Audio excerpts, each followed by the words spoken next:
Welcome to Between the Before and After, a podcast about the stories that shape us.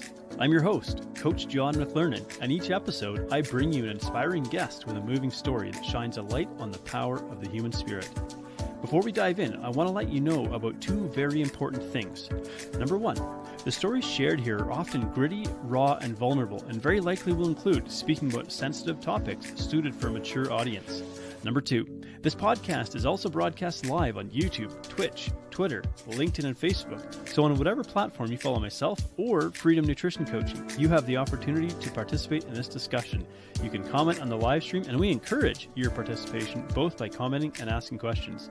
And so this podcast is about exploring the stories that take place between the before and after photos, not just in the realm of weight loss, but in all areas of life.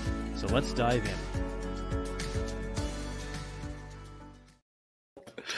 All right, welcome back to another episode of Between the Before and After. I'm your host, Coach John McLernan, and very excited to have with me today Heather Markel.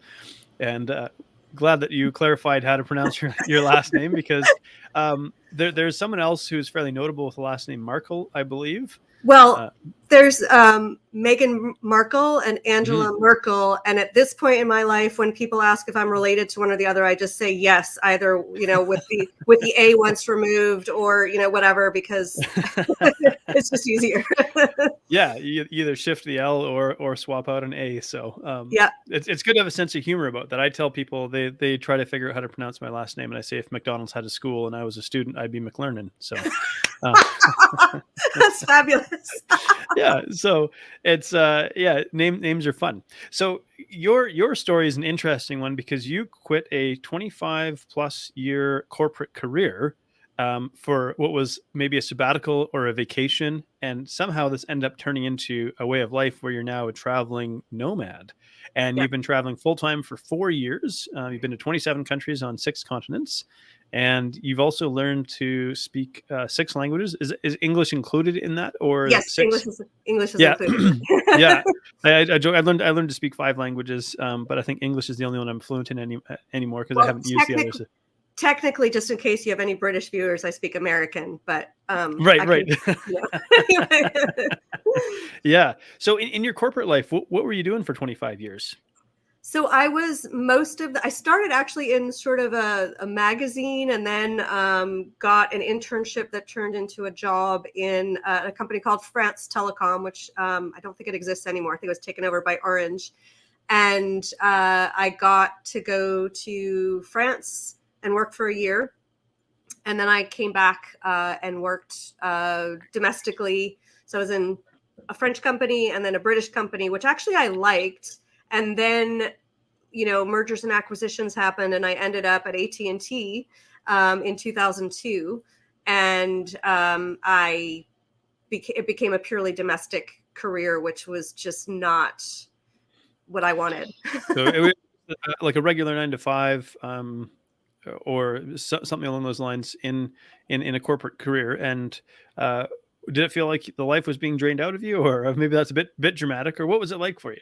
So it was like, wow, I speak 6 languages and I keep begging them. I'm like, it's a global company. I'm like, how do I use my language skills? There's just no need.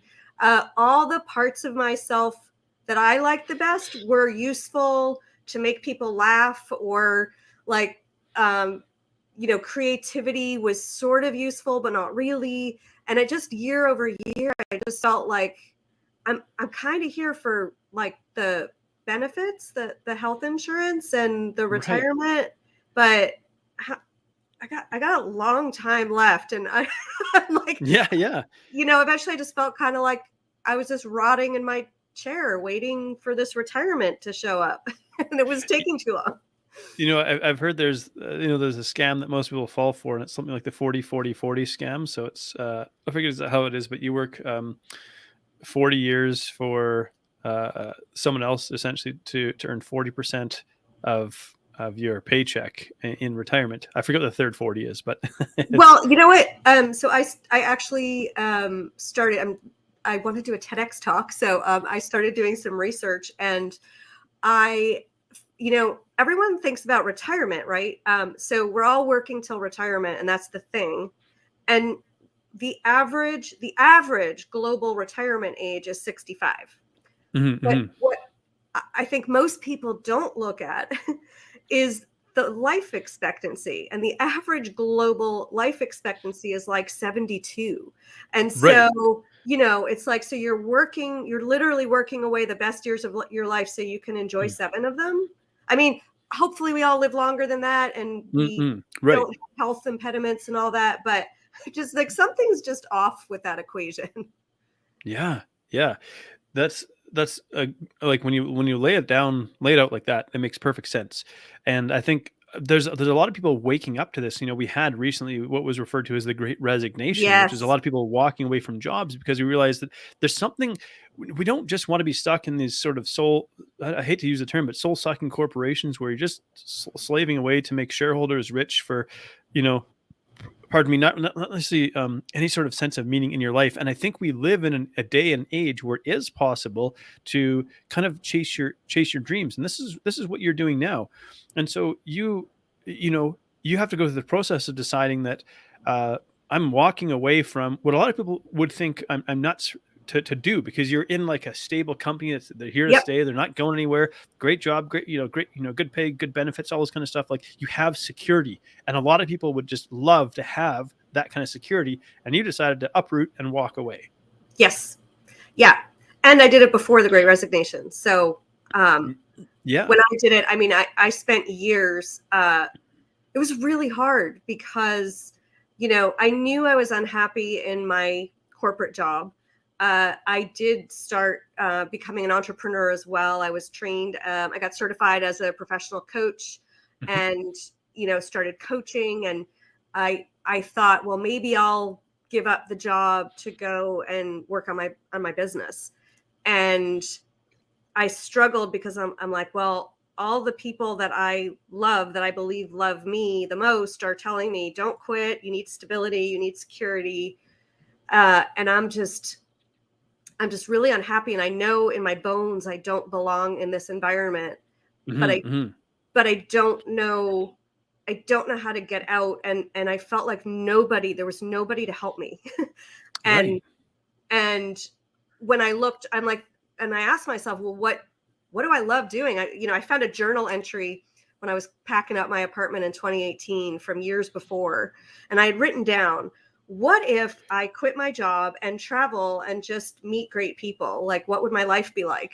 And I just got the chills, because I was like, yeah, like I've been dreaming of this and feeling like there's nobody that can help me do this. The people I look at online that are doing what I want to do appear to be millennials. Um, Mhm. am I just too old? And is the advice I'm getting that I am too old correct? What if I ruin my career? Um, all these anxieties were hanging over me, and it wasn't until the moment. It was actually, uh, I was also married for a while, to the wrong person. Mhm. And during the fight between my head and my heart, I ended up herniating 2 discs in my neck, Oof. Yeah. which which was honestly the most excruciating pain I've ever felt in my life. And so years later, when in 2017, when I was sitting at my desk and my chest started hurting, Mm. and I was depressed, I immediately thought back to that herniation. And I was like, I'm not turning this pain into some other health impediment that is going to be worse. And Mm. that's when I commit to quit. And it made me, I just realized the answer here is that I have to have faith in myself. And it was the scariest and most powerful moment for me to make that transition. Yeah, absolutely. And so how do you go from this place of, like, obviously there's a lot of emotional, almost, I guess, work or emotional processing that you have to go through to make that leap, because everything in society is geared towards the exact opposite: that pursue security, pursue a safe job, all this kind Yep. of stuff. And now you make the decision. What was the gap between you make the decision to take that leap? Okay, this is what I'm going to do. I remember for us in our own story, I was in the military, and again, stable job, stable benefits, healthcare, all taken care of, predictable income, stable career, work for a pension, all that kind of stuff. And I said, "Well, I don't want to do this anymore." And we came home. I came home one day, and it was October, and I said, "Why don't we just travel the world and teach English?" And in January, we were on a plane for Mexico. And so there was about a 3-4 month gap there between the time once we'd made the decision and committed to it, we said, okay, we're going to make this happen. What was that like for you? So I made the decision in January and I quit in December. And what I did is I decided if I'm really going to do this, I need to challenge myself this year and create some tests to see if I'm really up for it. So the first test is I went on vacation to Iceland that February for a week. Great country. Love it. Second time there. It was fabulous. I saw the Northern Lights for the first time. I felt like, honestly, like I had met God. I just was like, I can't believe this exists. And the last night I was there, I ended up meeting the Spanish guy and we talked till like 4 a.m.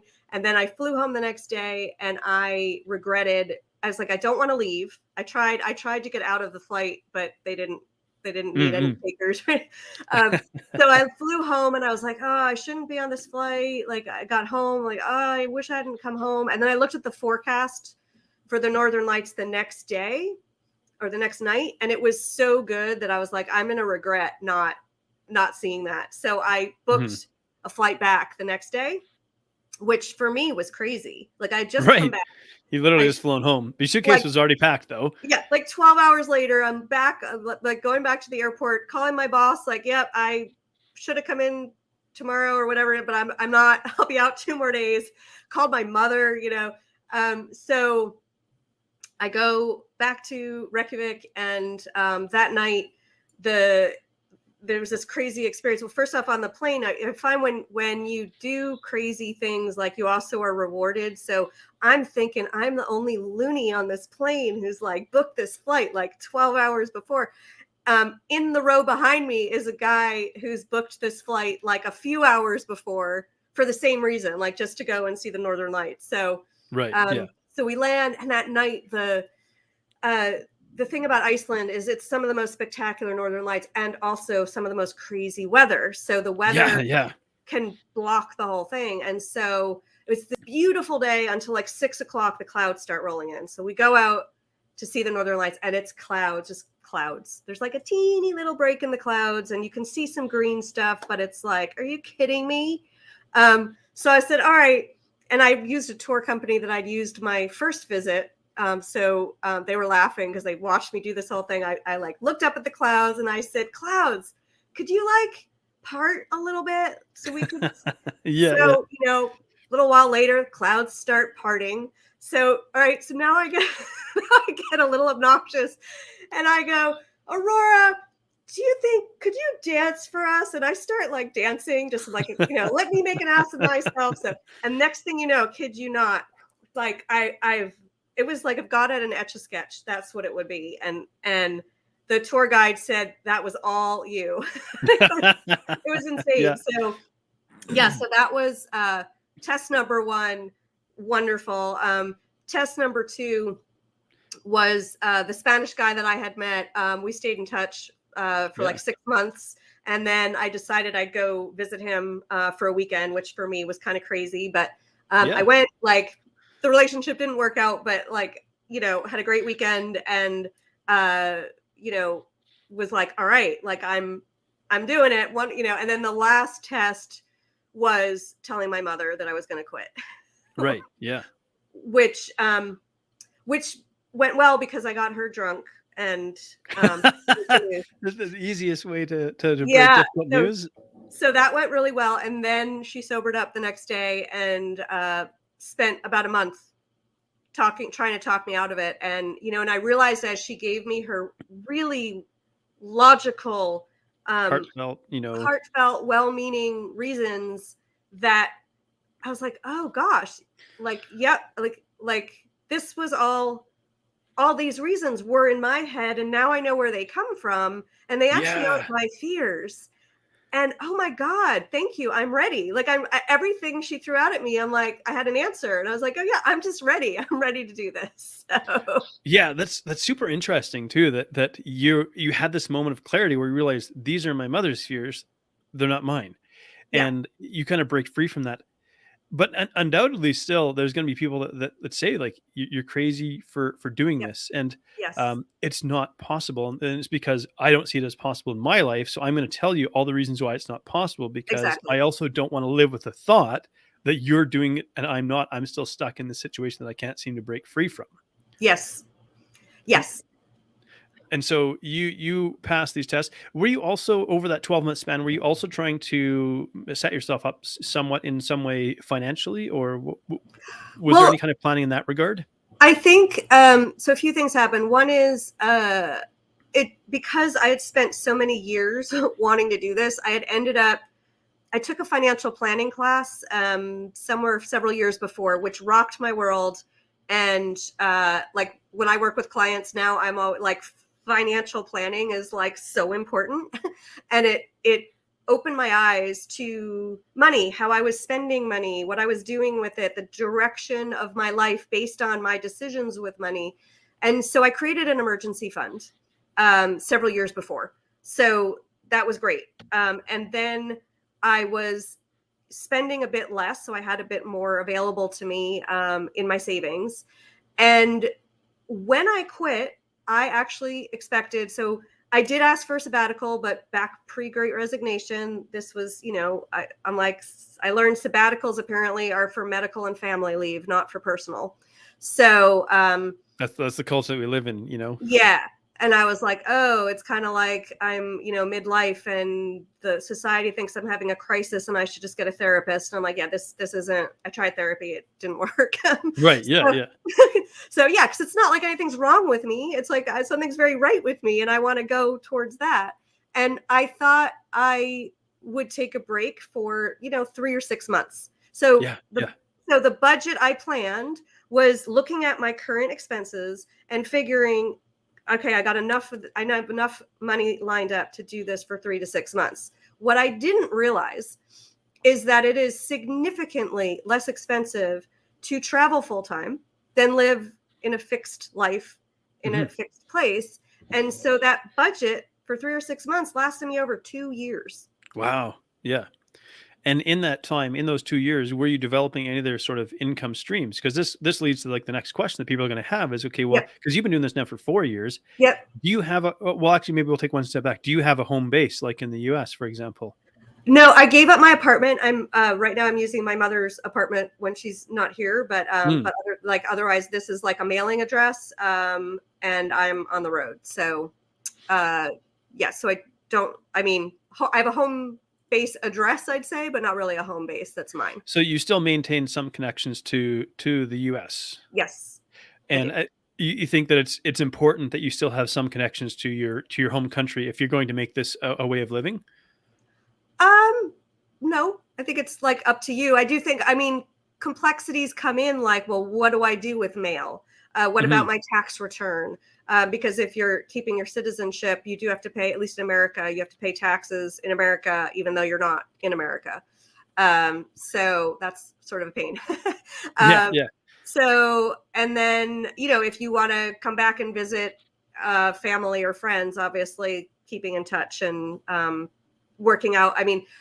One of the greatest things, the greatest inventions to me is pet sitting and house sitting. So, Yeah, yeah. If you don't have a base, you can just like watch somebody's pets and stay for free in their home and then visit the people that you want to visit. Yeah, absolutely. So then, but there is an element of this. Would this be made more difficult if you had family obligations like children and or you Yes, were in a relationship? So this is made possible in one sense because, if I understand correctly, you are living solo, like you're not currently in a relationship. Is that correct? I'm solo, no kids. I actually have a Facebook group with over 3,000 people who travel or want to travel, and there are many of them that are in a relationship or traveling with kids. So I do not feel at all that having any of those situations precludes you from the travel. Unfortunately, I'm at a point where my parents are aging and I have to, look in on them more now than I used to. So that is definitely a holdup to some of the travel. But Yeah, absolutely. otherwise, having a relationship and children is absolutely does not need to be a holdup to travel. Right. And I mean, I think, look, travel is fantastic. My wife and I have traveled all over the world, to 45 countries, and we've lived in 7 countries, and it just had some incredible experiences. And we sure hope to take our son's just a year old, and we sure Oh, hope to cool. take him to a Which number of these 7 places. did you Uh, live in? uh, we lived in, well, Canada and Australia, because I'm from Canada, so he's from Australia. Oh, cool. Mexico, South Africa, Italy, Poland, Turkey, and then we spent a significant amount of time in the UK as well. We can't really say we like lived there, but we spent. So we had family and close friends in the UK, and my brother lives in Turkey. So those were kind of two home Oh, bases we had great. on opposite sides of Europe. And then my sister-in-law lives in Switzerland, so we had quite a bit there. And so I learned to speak, I mean, I spoke French just from being Canadian. Not that we all speak French, but I actually made an effort to learn it and speak it, and went and lived in the French-speaking part of our country and so on. So French, Italian, Spanish, Polish, and English. Oh, wow. Okay. Yeah, and so Polish was the hardest one to learn, I would Yes, say. I can see that. Yep, it's because it's a different grammatical structure. So, you mentioned that you speak 6 languages. Was this something you studied as a hobby of yours or a passion of yours while you were working in corporate? Uh, no, it was before. So I lived with a French host family when I was 16 in France, and I think it was in 6th grade. I was required to study either French or Spanish, Right. and I Okay. chose French. And I did it because I had to. And then I went and lived with this host family and got to experience being surrounded by people that only speak French. That I was lucky. I didn't think back then I didn't think I was lucky, but now I realize I was very lucky that they refused to speak English with me. A few of them spoke English, but my host's mom wanted me to learn French. So Yeah. And so that I can got be a to do it. really difficult experience to process. Like living in Poland, for example, they didn't care. Like, Hmm. and that was a shock. So like in Mexico, living down there, like we weren't living in a tourist area, we were living in Guadalajara, and everybody just spoke Spanish, and like most people didn't speak really much English, so it wasn't really an option. But if you tried to speak Spanish, like they were so encouraging and excited, because I mean, clearly I'm not Mexican. um, Yeah. and so they appreciated that here I was trying to make an effort. Whereas in Poland, they were like stone faced. They were like, you speak it perfectly or you don't speak it at all. And we're just going to tell you we don't understand you. And so it was a really different experience trying to learn to speak that language, because there is something about being immersed in a culture where it's all that you hear all the time. In the Yes. beginning, it just sounds like constant noise, and your brain hurts at the end of the day. I'm so glad I had my wife with me, because we could speak to each other in English. And I so understand now when foreigners come to, say, Canada or come to the US, and at every opportunity they speak their native language, because it is exhausting speaking another language all the time, or trying to speak it and trying to learn it. And so I'm glad that you had that sort of immersive experience. I am too. It is the best way. Just throw yourself in. I mean, so what happened was, because of that and the joy of having these deep conversations with people in their language that I realized I would never have without that language, I became obsessed with language. And so I basically came back, and between high school and college studied like everything. I studied Spanish, Italian, Japanese, German. I lived in German speaking Switzerland, where I got to practice my German. I lived in Italy. I did my junior year abroad in France, lived in Italy, studied Italian, then came back and studied Spanish. So I like kind of mixed them up a little bit. But when Yeah. I spent 6 months all over South America in 2019. It was great. That was like the best way to bring back the Spanish, because it was just like, Yeah. like, But I would, and I'll say, so I found that French and Italian are closer than Italian and Spanish. And a lot of people want to equate Italian and Spanish, but I feel like French and Italian are more closely related. real well. That's interesting, because I mean, I did study Latin in 6th grade, which was really helpful. Yeah. But I think it's because I studied Italian and Spanish at roughly the same time that they just got a little crossed. Oh, and I think rhythmically as languages, they're similar. But if you think to do, haber versus, fare or faire, Yeah, or true.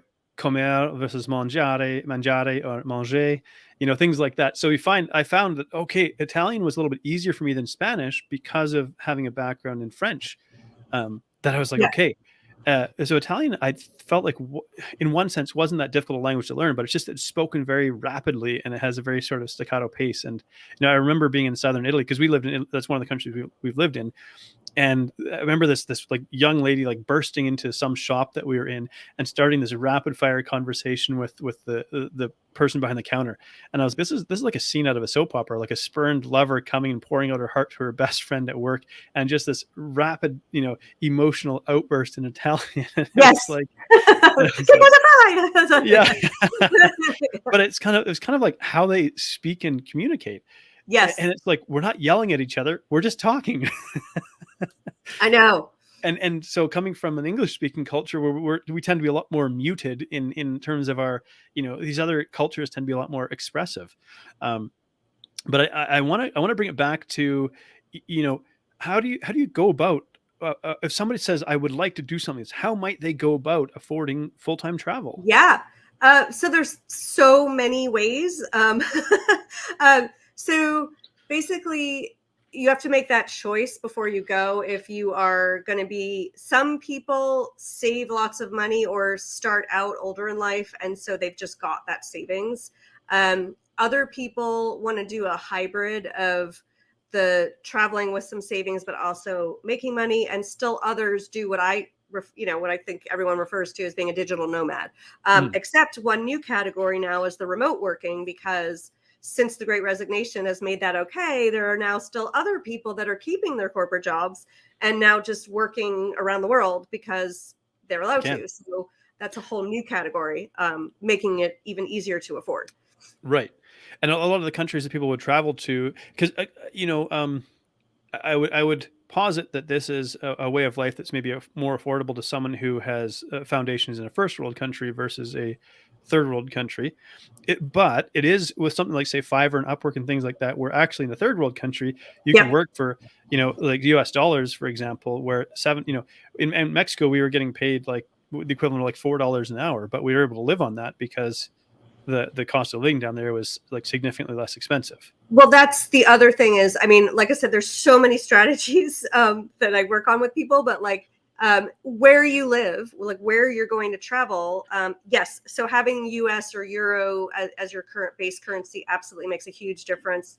And then if you're going to live in, say, Vietnam or Argentina or Mexico, those countries are going to be a lot more affordable than France or Japan, So thinking about where your money will go further.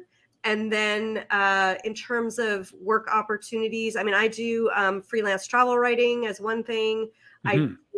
I do coaching. I'm a business coaching and I help people. I'm a full-time travel coach as well. So getting income from doing things I love. And then you can do kind of odd jobs here and there. And then looking at, like I said, house and pet sitting, even if you come from a country that isn't, US dollar or euro based, that alone will save you so much money that you'll have the rest of your money to buy food and other things like that. Yeah, absolutely.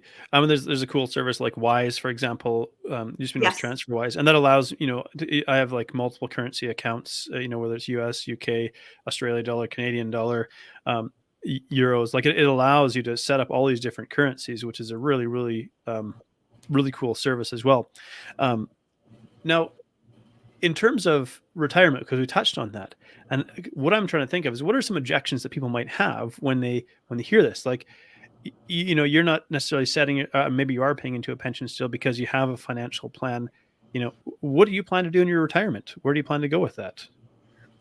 I don't know. I mean, the thing is, if you look at the world today, like, I'm so glad I quit when I did to do this, because, I don't know how travel's going to be changing over the next several years. And I now know, though, because I've been there, that there are other places in the world I'd be really happy living that are a lot less expensive than here. So one option, I might explore that and kind of look into, I know a lot of people look into sort of golden visas where you can go, say, like Portugal has one. Vanuatu, if you have the money, like Vanuatu, you can buy a passport for $100,000. So, there are countries in the world where you can, and with all the digital nomad visas too, you can spend longer than 3 months in a country. So for me, it's a work in progress. Like I've learned, I used to be a huge planner of everything, because when you work in corporate and you only have Right. vacation, Yeah. everything's planned. And now I'm much more like, I can only tell you about today, because really look outside, like I don't know what tomorrow's going to bring. So it seems sort of futile for me to plan out Right. retirement when I don't know, like maybe by the time I'm supposed to retire, we'll have figured out how to reverse aging and I'll be like super bionic and like, like I can teleport, by the way, and like, just boom, Sure. Yeah. who knows? So So do you have like a contingency plan? Like what if things go sideways for you? Like maybe you get a critical illness or something like that. Like is there a contingency plan? Certainly if I needed, if things went wayward, I would absolutely try to get a job again. Like, what else am I going to do except if I can't travel or I run completely out of money, I would apply for work. I mean, there's like, let's be honest, like I have to survive. And Hmm. I Yeah. do have health insurance if I have some critical illness. I don't know. I mean, that would suck. I don't know what Yeah. to tell you. I do know it's looking at medication here, like when I've traveled, I've gone to a travel doctor and then you get all these medications and you're like, Jesus, these things are so expensive. To buy in the And US. then, Yeah. right. Yeah. And then Yeah. I go overseas. I'm like, I got all that malaria stuff. And then I went to Africa and I could have bought the same malaria pills for like $1, Yeah. Yeah. compared to like 100. So, Oh yeah. It's so it, the the the future markup may on be, medications is yeah, insane in the US. the future may be sort of just country hopping just to get medication. I don't know. Like, Right. Well, I mean, there's significant expat communities in Mexico, for example. We live in Guadalajara, and there's Lake Chapala and a few like expat communities in and around that area. But of course, the downside there is, and we've seen this, there is obviously instability within Mexico. Like the drug wars claimed hundreds of thousands of lives. Like we left after about 6 months because the violence was starting to pick up where we were living. We're like, okay, and I think sometimes there is this idea, and I think it's important to present this as a perspective as well, not to discourage people, but to go into it with a degree of awareness.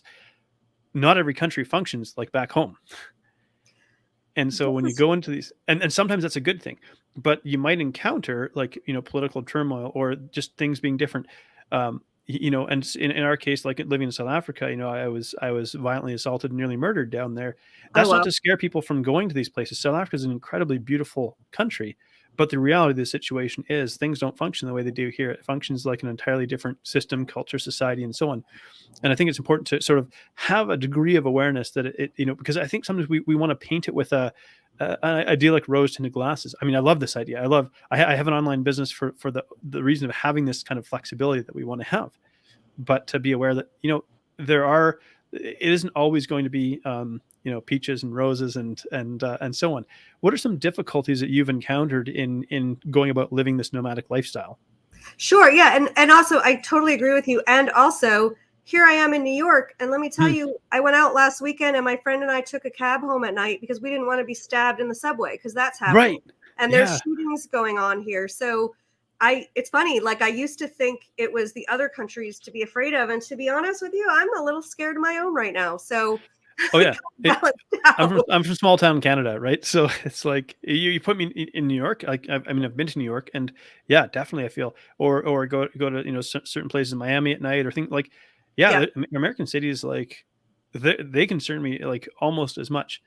I guess. So, Yeah, go ahead. well, I was gonna say, like absolutely. I mean, so I'm traveling solo, Hmm. and I'm a woman, so Hmm. there's a lot. Like, we obviously have another set of concerns, but Absolutely, yeah, I lived in Cape Town for 3 months, yeah. and I loved it. And it's, as you know, one of the most dangerous places. So, basically, first thing I do is I ask when I check in wherever I'm staying, like, is there any area of town I should avoid at all costs?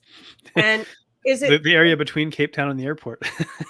everything? Yep, they're Yeah, scared. yeah. Anyway, and then is there like, is it safe for me to walk home alone at night?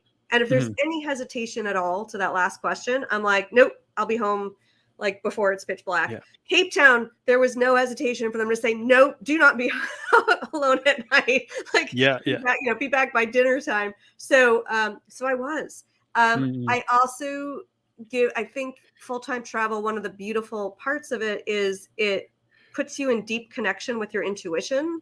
Yeah. And your That's right. intuition, number one, is always right. And number two, should be listened to no matter what. Like most of the time I've had an intuition, it's kind of like, but they seem like such a nice person. Like what? Like what? Like this seems like it should be fine.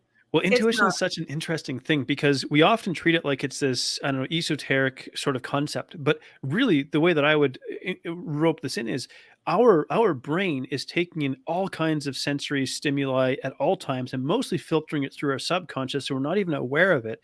And through the course of our life and the lived experiences we've had, it's picking up on things that we might not consciously observe, or through the lens of, I don't want to think this person is a bad person. These filters prevent us sometimes from listening to our gut, but how many times do we find ourselves saying, well, I wish I would have listened to my gut, Yep. Oh, absolutely. That's exactly, and every time the dangers I've experienced, like one time I had a situation that could have gone the wrong way, because I had the intuition. I don't think I should, like, a gentleman had invited me to have dinner with, he was the manager of the property I was staying at. And I was like, my intuition was like, not sure about him. He kept wanting me to drink with him at night. And I had one drink in the hotel lobby and then went off. And then because he invited some of the staff to join us, I thought it was safe. Okay. Right. But it turned out me thinking like I'm with some people that are going to see me safely home. The staff ran off when we got back to the home. And this guy tried to get in my room. And I was like, thank God he was like my height and I was able to easily like push him away. But that was terrifying. Like, Yeah. So, and that was when I was like, wow, like my intuition was dead on accurate about this person. I should have just said no. And I'm really lucky this didn't go another way. And, talking about things run differently, here I am this was in, South America, where I'm like, I thought about going to the police, but I was like, well, how's this going to go? Like, and I ended up going to the tourist, like I had something else happen and the same hotel manager, just somebody ripped me off and he said, oh, you should tell the tourist board about it. So I went back to them and I told them, I said, this happened. Is it me? Am I just a stupid foreigner and I should have known better? And they said, absolutely not. That should not have happened. So I registered a complaint there. So, so that was something that went. Yeah. And I want to say, like, I'm glad you're willing to share these stories because I think, again, this is not to discourage people from doing this. I think this is amazing what you're doing, and I absolutely love it. And as we talked even before recording, I love traveling. Like, there's so many amazing places in the world. There's so, like, it's so mind opening and heart opening and eye opening. But we don't want to go into it with just this rose tinted fantasy where everything's going to be perfect because I've decided to set up this idyllic, and so just be aware that these things might happen. South Africa was like the worst part of it for us. Like, the only other thing that really happened, because the thing of traveling with my wife, like we definitely watched out for each other. That's the amazing thing about traveling as a couple. Like, we had each other's backs. We knew how to navigate public transit, where to keep things stored on our body, and how to observe crowds and don't be the first on or off of things when there's the big rush and stuff like that. And even like taking all the precautions and being seasoned travelers, we still had things happen to us. And so it's not like someone does something wrong when bad things happen. Like, was I dumb or was I, no, it's inevitable that at some point in time, you're probably going to be unlucky, because especially if you live in a country where you're clearly a visible minority, you're potentially going to attract more attention. Yeah. Which was another, I think everyone should go to, I love Africa. That was the most humbling experience as a white person, to go and realize and look around and realize I'm the only white person as far as I can see. Oh, like how many networking events have I been to where there's one Asian person or one Black person in the room? Like this must be how they feel. I never experienced that. And it was such an eye opener to build compassion and connection. I'm so grateful. And I think we should all have those moments. Absolutely. And so just to kind of, there's lots more questions I'd like to ask, but we could talk for hours. Yeah, absolutely. Well, so why do you think, what is it that stops people from pursuing something like this? So I know, look, this is a dramatically different lifestyle. So Mm, one big thing that stops people is what they have to give up. Because I've talked to people that right. are like, "Oh, I'm so jealous." I said, "Don't be, come do it." And then they're like, "Oh yeah, but I don't want to give up my lifestyle. I like my house. I like being able to buy my car." And so Mm-mm. I look, if you want to travel like first class, like you do need to be rich to do this. But Right. I didn't Yeah. travel first class. I Yeah. gave up like the posh New York apartment with the doorman and the elevator, and buying expensive clothes and all, like I used to do that. I don't now. Yeah. So you are giving up a ton. You're also giving up a sense of home. I have no, like, my own bed, like I don't have one now. So uh there's a lot of change, transition, and loss within the whole concept that when you come out on the other side, it's amazing. But to get to the other Yeah. side, it is a journey. And you Yeah. have to be, and what holds people back in part is not wanting to start that journey because it just seems too scary. Yeah. I recall having one stretch where I think for about 6 months straight, we never had more than a week in the same bed. And there is an element of that that becomes sort of mentally wearying and emotionally wearying, and you always feel a sense of uprooting and disconnecting and so on. And so maybe we could even say that, look, hey, full-time travel isn't necessarily for everyone. It's not always going to be this idyllic dream life. There are some long days, some hard days. Third Yep. world public transit can be incredibly frustrating. Like, it's not just sitting on the beach in this beautiful scenario where the swans swoon around you and rainbows shine across the sky. Like, there's so you have to have a degree of resilience, I think, to be able to do this as well. Kind of an adaptability and a flexibility. But if it's not for you, that's okay. It's not saying that one is better than the other. But if it's something you want to pursue, by golly, you should. Absolutely. I can't agree more. I mean, it's full-time travel is not a vacation. So, Yeah. when vacations are great, but and the funny thing is, I think this is a sort of phenomenon. About 2 weeks into the full-time travel lifestyle, I hit a wall. I had a meltdown, and I know other people have too. Where that's when you realize, oh my God, this isn't vacation. Like, I'm not. Yes. I don't have to go home tomorrow.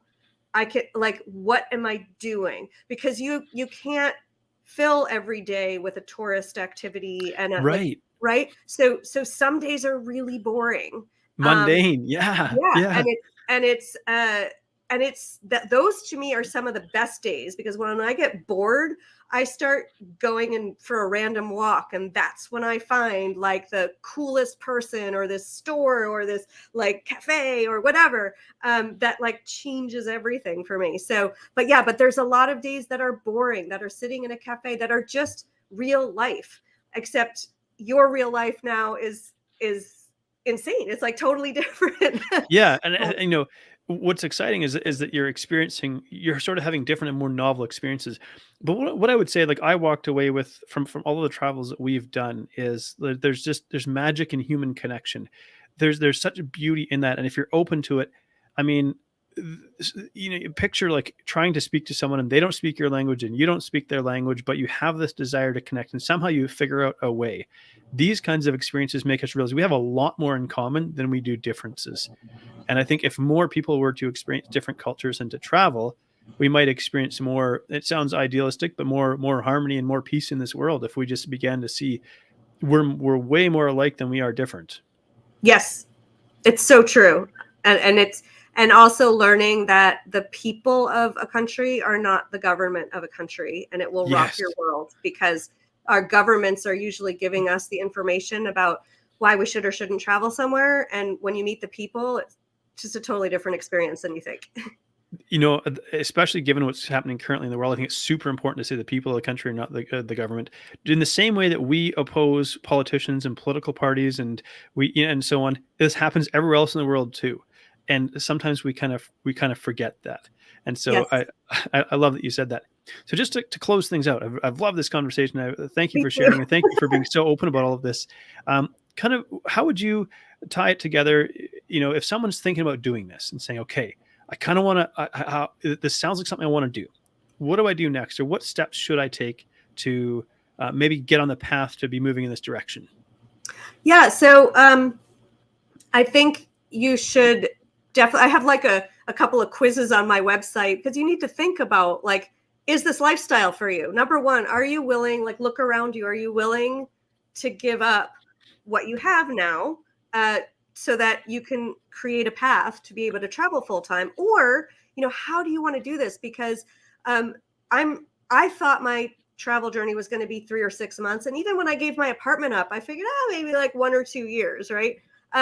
But some people, it is like, this could be a sabbatical now. It could be a gap year, an adult gap year, or it could be forever, right? So figure out which are you thinking, and you can always change your mind. But yeah. the first one, because if you think this is going to be, say, a gap year, well, all of this gets to be like I can see this for a year. I got the budget. I can figure that out. I'll go to these 6 countries, that all makes sense. But so it may be easier to sort of think that way than, how would I do this forever? Like, I don't see how that would work. Right. Yeah, absolutely. Make it smaller. And then, think about, are you willing to, one thing I think is essential is when we enter somebody else's country, it's, to me, a little bit like going into somebody's living room, like where you wouldn't, if they ask you to take your shoes off, you don't keep your shoes on and ignore all their rules and write on their walls. You listen. So, are you willing to go to places and honor their rules? Because if you're not, I would say don't go to certain countries, because there are countries where you're not allowed in religious sites without being fully covered. If that's not for you, don't go there. Right? Because that's so. Are you? And then look at sort of what experience are you? This is a big one, I think. Are you running away from something, or are you running towards it? Because yes, wow, that's so huge. Yeah, I did find the first year of full-time travel was actually a bit emotionally difficult, because like I came up against all the parts of myself that I didn't like. And you learn a lot about yourself when and I kept I kept meeting that same person, the same situation would happen over and over and over, and I'd be like, why does this keep happening to me? Until I was able to say, wait, why does this keep happening to me? And then I was able to say, well, what am I doing that's making this happen that I need to do differently? And so it was a great lesson in learning that I think you don't get as deeply if you don't take the time for yourself. But you got to be strong and brave and willing to go through that emotional journey. And so are you willing to do that? Because that is also part of this journey. Yeah, I think that's phenomenal. I can see why you are a travel coach and why this is actually valuable, because this is a really, really big departure. And you said one other thing that I just want to highlight, because I think it's really important. I mean, I work in the field of sort of behavior change psychology. It's don't go into this thinking this is going to be the rest of my life and it's going to be some idyllic honeymoon sort of thing.